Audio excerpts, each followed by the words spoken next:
后来过来是中华 KO 一个里长甲里长娘啊，嘛是甲喂着病毒的这个葡萄龙，到同一间饭店去食喜宴去互喂着，这个 KO 的感染连环壁。 早起，所以这个 KO 嘛，再一次来做专程的大消毒，嘛来设这个快筛站开始来检验。中华 KO 继续消毒，这已经是2天来第2摆专程大消毒，因为 KO 有20外个人确诊。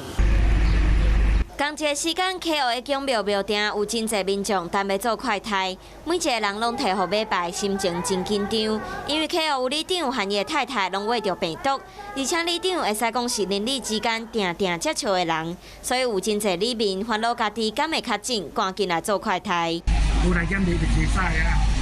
不是安心，是为了确保别人的安全。确诊的里长伫病院隔离治疗，接受电话访问，讲伊和太太捌伫5月初8和葡萄龙做伙食喜酒，而且嘛和葡萄龙拢是社区歌唱班的成员。小走有，但是我拢伫路边尔，我是拢有啦，有全程拢口罩。里长讲嘛，毋知影因到底是伫餐厅，也是伫歌唱班喂着病毒。歌唱班嘛早就要暂停，想要到疫情继续生团，连因拢确诊。 即马嘛，敢若会使乖乖接受治疗，敢若希望疫情会使赶紧防控制掉，莫影响到其他里民。